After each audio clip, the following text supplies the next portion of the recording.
Muito obrigado a você que acompanha a Seichonoye através do YouTube ou da televisão. Hoje eu gostaria de conversar especialmente com aquelas pessoas, com os jovens que já pensaram em suicídio, com os seus familiares e até mesmo com amigos. Esse tema tem nos preocupado bastante, tanto é que a revista Mundo Ideal, uma revista publicada para jovens, esta revista que eu estou apresentando para vocês agora, foi publicado então um artigo da professora Marie Murakami a respeito do suicídio. Uma pesquisa que ela fez em sites especializados e também uma pesquisa que ela fez nos livros da Seichonoye. Particularmente esse tema me tocou pelo seguinte. Eu estava um dia indo para uma cidade do interior do Rio Grande do Sul, chamada Canela, e eu ia fazer uma palestra, uma fala para professores e para alunos do magistério. Só que no meio do caminho, saindo lá de Porto Alegre, indo para Canela, eu fui informado que, na verdade, eu não ia conversar com professores e alunos de magistério, eu ia falar com os alunos do ensino médio daquela escola.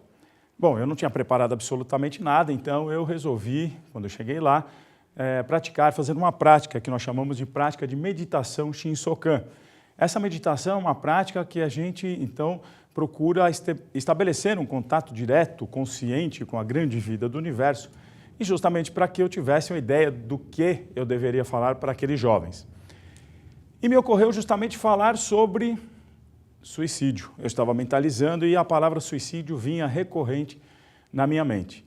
Eu achei assim meio estranho, mas comecei a contar a história para aqueles jovens. Eles se reuniram, não? Então os jovens estavam num grande corredor, com cadeiras, aquela agitação de sempre, e normal nessa faixa etária, e aí então eu comecei a contar a história de um amigo meu, conhecido meu, Tião Rocha, que é um grande educador brasileiro, quando ele conta que um dia ele estava na sua sala de aula e deram falta de um dos alunos, perguntaram onde ele estava ele faltou, professor. Ok. No final do dia, se descobriu que esse jovem havia se suicidado. Bom, Tião Rocha e mais alguns estudantes foram então até o velório, quando o pai desse menino se aproxima dele no velório e diz: professor, por que é que o meu filho se suicidou? E aquela pergunta chocou o Tião Rocha. E ele disse então: olha, eu não faço a menor ideia. O pai então respondeu: se o senhor não faz, ninguém mais vai fazer ideia, porque ele amava o senhor. Aquilo tocou o Tião Rocha profundamente, porque ele nem imaginava que esse jovem o amava tanto. Tanto é que ele criou um grande projeto de educação em Araçuaí, Minas Gerais, em Curvelo, Minas Gerais, justamente porque ele disse e declarou para si próprio: não perco mais nenhum. Contei essa história para os jovens e depois, então, fomos conversando sobre o valor da vida, sobre o poder da mente, o inconsciente, o subconsciente, enfim. Batemos um bom papo, quase de uma hora. Quando terminou essa conversa, uma jovem se aproximou de mim, veio na minha direção, se aproximou, me abraçou e disse: olha, muito obrigado porque essa palestra foi para mim. Então, eu posso imaginar que essa jovem estava pensando em se suicidar. A partir daí, então, eu resolvi ingressar nesse universo, estudar um pouco mais sobre esse tema e fiquei absolutamente chocado. E eu gostaria que você que está nos assistindo agora pensasse um segundo. Quantos jovens você imagina que se suicidam durante o dia por dia no Brasil? Nós temos estatísticas muito alarmantes no mundo inteiro. Hoje é uma das principais causas de morte de jovens. E no Brasil, quantos? Pois então eu digo para você que são de 30 a 35 jovens que se suicidam por dia. Ao final de qualquer ano, nós vamos ter em torno de 10 a 11 mil jovens se suicidando. Isso é uma epidemia porque o Brasil sempre pensou e sempre se colocou como um país maravilhoso, onde os jovens tinham ideais, onde os jovens não se suicidavam. E o que está acontecendo? Por que isso tem ocorrido?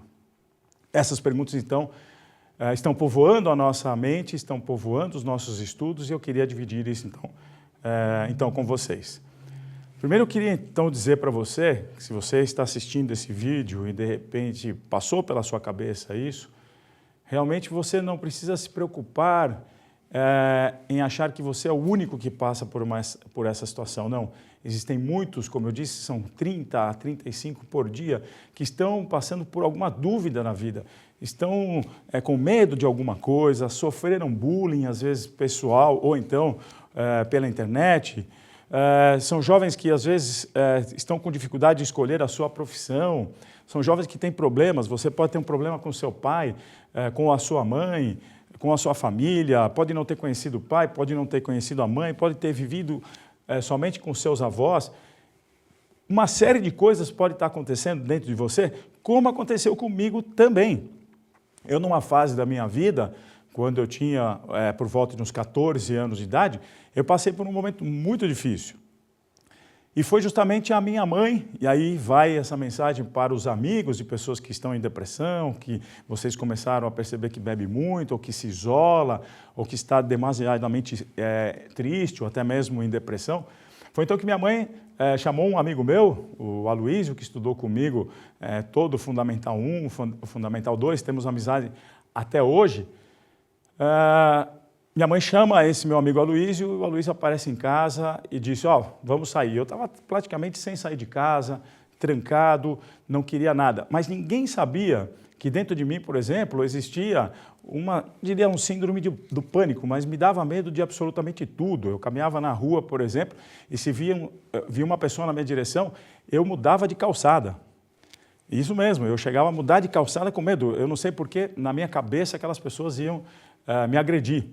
E esse amigo, então, me insistiu, não, nós vamos sair, vamos lá, vamos para a balada, nós vamos jogar futebol, etc. Então, ele me resgatou, até porque uma vez eu tinha dito para minha mãe, quando ela me disse assim, olha, você não vai mudar o mundo. Eu era muito idealista, né? Ainda sou bastante idealista.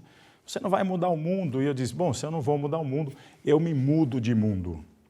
Veja o ameaço que eu fiz. Então, eu nunca tentei nada, óbvio, né? Mas eu também passei por essa situação. Até então que eu encontrei no ensinamento da Seiichi Onoye a base daquilo que eu sempre procurei na minha vida. Quer dizer, o fortalecimento interior que eu necessitava, o ideal que eu buscava, o desejo de viver e fazer bem aos outros que eu sempre desejei, eu encontrei no próprio ensinamento da Seiichi Onoye. E eu queria dividir com vocês, ou com você que está pensando em suicídio, ou com os seus familiares, você que tem alguém na sua vida, ao seu redor, um parente, ou mesmo um amigo, ou o seu filho, ou o seu neto, que já pensou nisso, eu queria dividir com vocês o que fala a Seiichi Onoye sobre vida, o valor da vida. Então, nós vamos utilizar aqui o livro Descoberta e Conscientização da Verdadeira Natureza Humana. Eu vou aqui usar, vou querer ler um trecho para vocês e fica aí como dica de leitura para você, esse livro, na página 71. Pois bem, aqui está escrito, né? O professor Masaru Taniguchi vai falando a respeito do valor da vida, bastante interessante. Então, ele pega um exemplo de um relógio, ele diz, bom, vamos pegar um relógio, tá? Esse relógio, qual é o valor que ele tem? Então, esse é um valor... por exemplo, alguém pode dizer um valor sentimental, porque pertenceu ao meu avô. Ele pode ter um valor econômico tal, mas o valor dele está em mostrar as horas, certo? Ele pode custar R$50, R$10, R$100, R$1.000, R$200.000. Mas o valor verdadeiro do relógio está em mostrar as horas. Esse valor dele é um valor absolutamente relativo, porque o dia que essas peças quebrarem, o dia que uma peça, por exemplo, não tiver mais como ser substituída, por exemplo, o relógio já ficou muito antigo e não existe mais substituição para essa peça, esse relógio perdeu o valor. Na Seiichi Onoye, nós entendemos que o verdadeiro valor ele não se perde com o tempo. Então, este relógio que custa alguma coisa, ele não tem um valor tal, ele custa alguma coisa, e por isso mesmo, se ele perde uma peça e essa peça não pode ser mais reposta, então ele vai necessariamente perder a sua utilidade e, teoricamente, perder o valor. Então, o professor Masaru Taniguchi começa a discutir, bom, mas peraí, então o ser humano, o que é o ser humano? O ser humano é um aglomerado de matéria, quer dizer que se juntou óvulo e espermatozoide, foi se multiplicando as células e não foi algo aleatório, foi algo muito bem projetado. Então, o que vale o ser humano? esse ser humano vale o seu corpo? Você que está me ouvindo, pense bem, você vale o quê? Vale o seu corpo carnal? Ora, brincando um pouquinho, né? O professor Paulo Narimatos, o saudoso Paulo Narimatos, disse, bom, se for para medir o corpo do ser humano em termos de peso, de carne, etc. tal, qualquer animal, um boi, uma vaca, vale mais que o ser humano.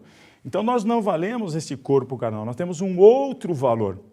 E este valor não pode ser medido por preço.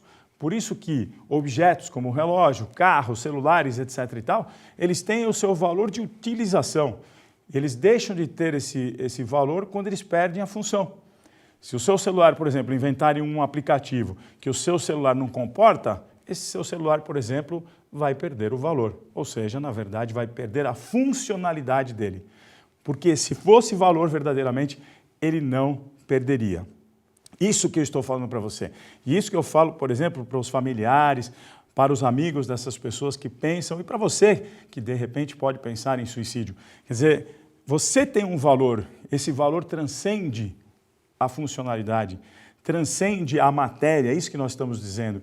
Esse é um valor, então, um valor intrínseco ao ser humano, que é o valor da sua grande vida, desta grande vida que habita aí, dentro de você. Então, o professor Masaharu Taniguchi, ele escreve, né, se continuarmos investigando porque há valor na vida, nos aproximaremos gradualmente da questão da busca do valor eterno, que é a origem da vida.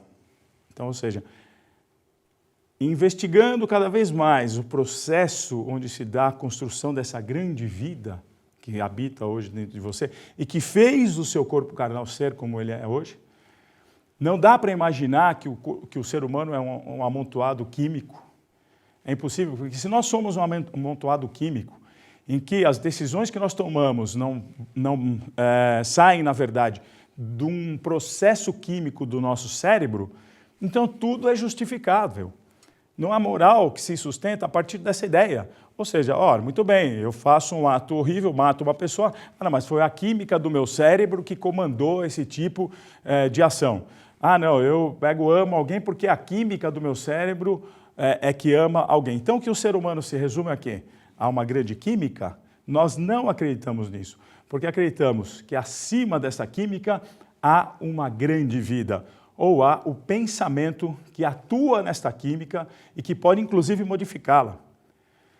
É por isso que o ser humano pode estar num estado agora depressivo, triste, mas ele pode encontrar um grande ideal e pode fazer desse seu ideal uma grande mudança. Então, está aqui a discussão a respeito do que é o valor. E se você pudesse levar mais motivação e positividade todos os dias de 2019 para as pessoas que você ama? Presenteie-os com o presente mais positivo de todos. A folhinha de mensagens positivas da Seiichi Onoye está esperando por você para trazer mais harmonia aos seus familiares e amigos. Adquirir preceitos para um viver radiante é fácil. sni.org.br/livraria virtual ou vá até uma de nossas sedes pelo Brasil. Muito obrigado! E eu queria também contar para vocês que no livro A Verdade, volume suplementar, há uma história de um jovem que estava prestes a se suicidar. Está na página 130 deste livro, na página 131 do livro, A Verdade Suplementar, onde ele conta a história de um jovem, né, da província de Hyogo. Ele havia decidido se suicidar porque para ele a vida não fazia o menor sentido, ou seja, ele tem uma visão materialista da vida, uma visão ainda que a gente entende como muito pequena.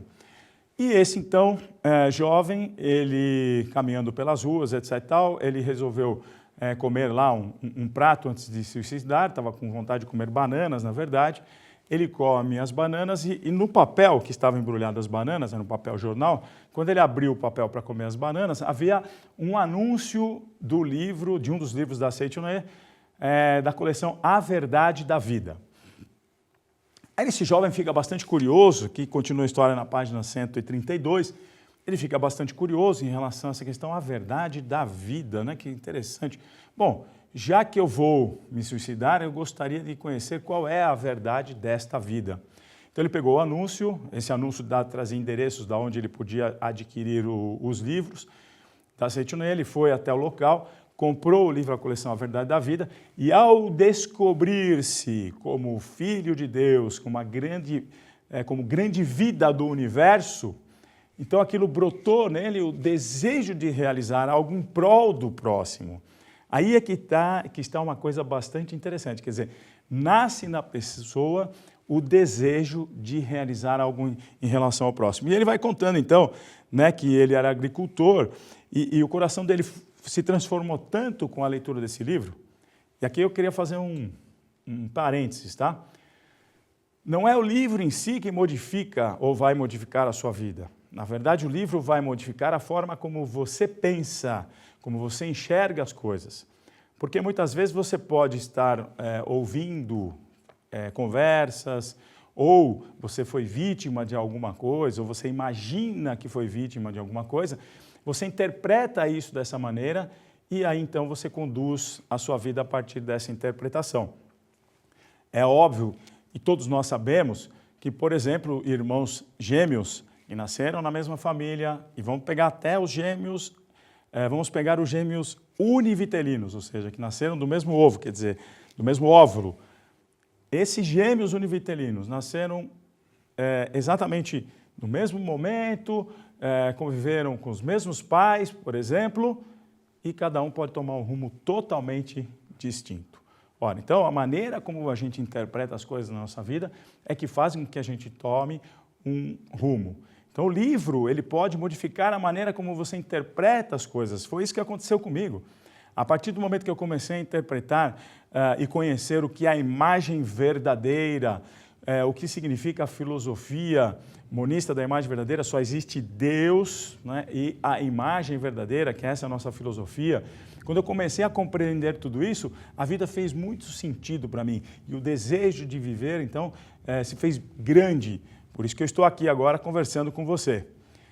E aí, voltando então à história do nosso amigo, ele começa a modificar a maneira de conceber a vida, e ele era um agricultor. Ele cultivava, por exemplo, arroz, e muitas vezes o arrozal, quando você vai trabalhando com a enxada e carpindo aquele arroz, então arando a terra com a própria enxada, existiam sapos que viviam naquele local alagado, e aí acabava então machucando os sapos, às vezes ferindo gravemente um sapo, e ele se sentiu, a partir do momento que ele começou a conhecer a verdade da vida nesse sentido, né? A verdadeira função dele na vida, a harmonia, a paz interior, o amor interior e o respeito ao próximo, então esse jovem começou a trabalhar com muito carinho, com muita tranquilidade, para justamente não ferir os demais animais. Isso é uma expansão enorme da consciência.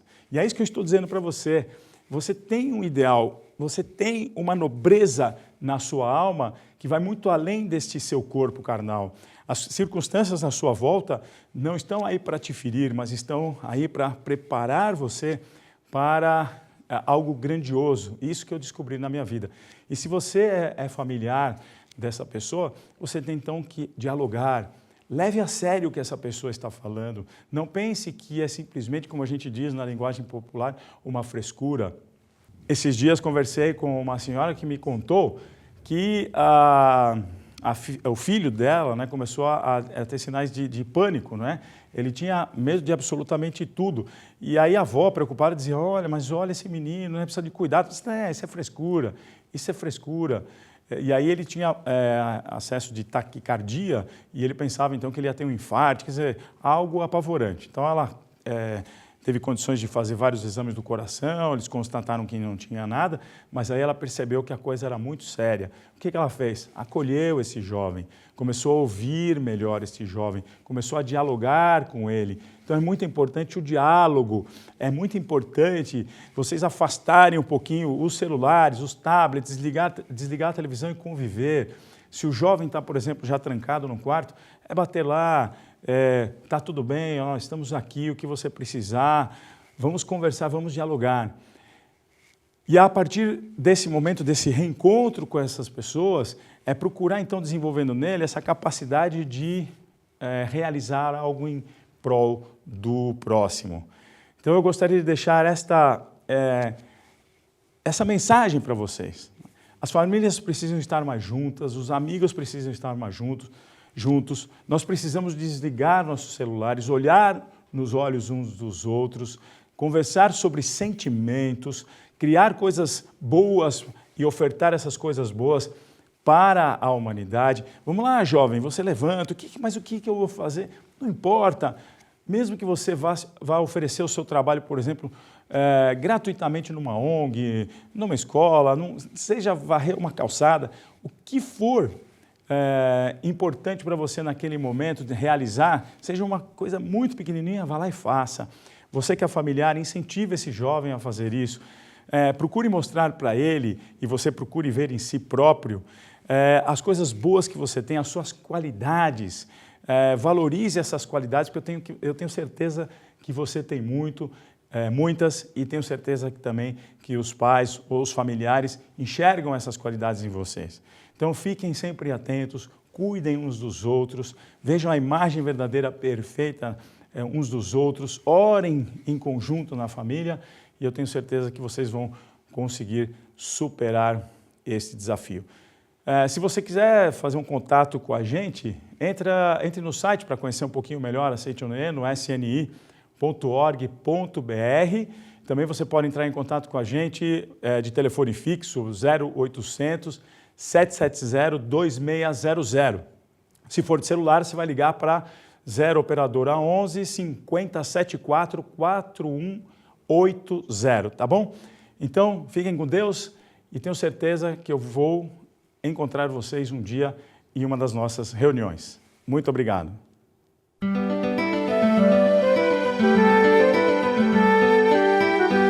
Oração para agradecer a nova vida. Eis que desponta um novo dia. Quanta alegria, quanta graça divina. Agradeço profundamente a Deus, como também a todas as coisas do universo. Desperto ou adormecido, eu não poderia viver um minuto sequer se não houvesse a proteção de Deus. A luz do sol, o ar, a água, os alimentos, tudo vem de Deus, que me sustenta e que continuará sustentando-me sempre. Neste início de um ano novo, agradeço a proteção que recebi até agora e desejando que neste ano também seja abundante a sua proteção, prometo retribuir as graças recebidas, dedicando-me de corpo e alma à realização da missão a mim atribuída por Deus. Deus é o todo de tudo. Todas as coisas do universo são a manifestação do amor, da sabedoria e da vida de Deus. Nós, homens, também somos a manifestação do amor,